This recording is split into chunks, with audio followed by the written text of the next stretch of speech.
Good evening, my friends and family. I come to you tonight because I want to talk to you about a word that's been mulling around in my head for the past few days. And that word is simply this: good. Yeah, that very simple word, G-O-O-D, good. You see, I come across this word in Mark 10, verse 18. And in this verse, this is where Jesus is responding to a young rich man. And he uses these words: why do you call me good? No one is good except God alone.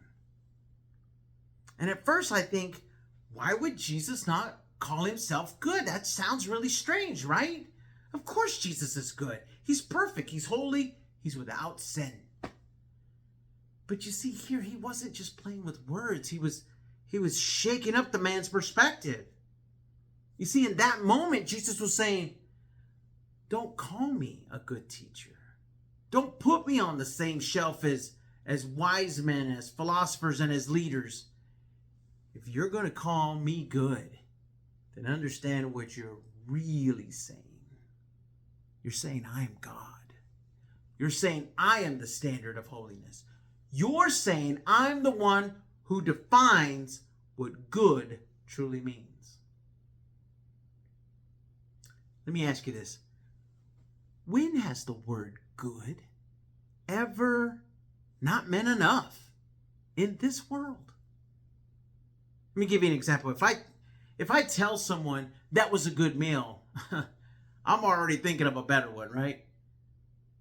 If your boss says to you, you did a good job, you're secretly wishing, why didn't they tell me I did a great job?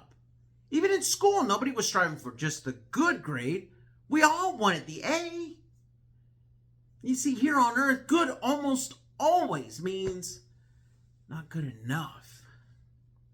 We keep wanting better. We want best. We want more. But I've come to realize something. There's a massive difference between earthly good and God's good. You see, our version of good is always comparative. It's always striving. We're always measured against what we don't have, right? But God's version of good, it's complete. It's whole. It's perfect. It lacks nothing. And when God looked at creation in Genesis and said, it is good, he wasn't grading on a scale. He was declaring, this is exactly as the way I designed it to be. And in Genesis 1, verse 31, takes it even further. God saw all that he made and said it was very good. Which means that includes you and me. Everything God makes is good. And because God is perfect, he doesn't make mistakes. Which also means when he formed you in your mother's womb, he didn't mess up. He didn't overlook anything, and he sure didn't shortchange it. You see, you're God-made. And if you are God-made, then that means you are God-good. But here's where it tenses up a little bit. We don't always believe that.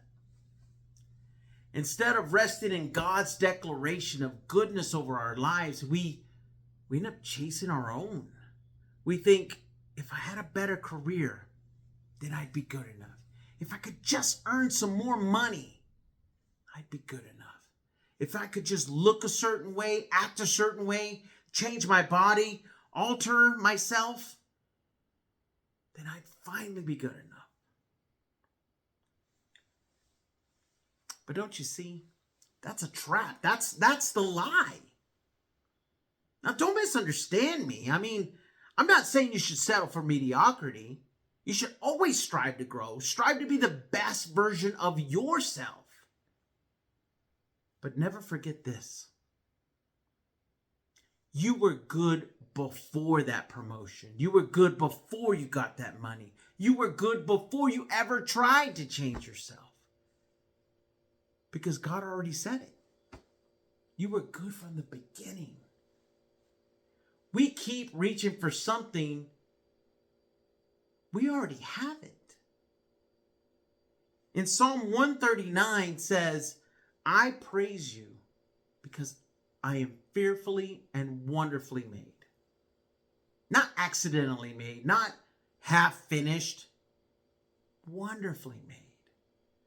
So when Jesus says no one is good except God alone, he is reminding us your goodness will never come from striving, achieving, or altering yourself. Your goodness flows from the one who made you. And if God himself is perfect, if God himself is flawless, if God himself is good, then what he creates carries his goodness. That means you, and that means me. That means us. On our best day, on our worst day, with all our scars, all our struggles, all our imperfections, because his goodness is greater than our brokenness. So here's the truth and what I want you to take away from this. If it is God good, then it's good enough. There's nothing greater. There's nothing missing. So stop chasing good enough. Start chasing the one who is good. Because when you surrender to him, his goodness covers you. When you walk with him, his holiness transforms you. And when you trust him, his mercy saves you. Are you still trying to prove how good you are? Or are you ready to fall into the arms of only one who truly is good? Because the day you realize that, my friends, is the day you stop striving and you start living. My friends and my family, let's go be the mission.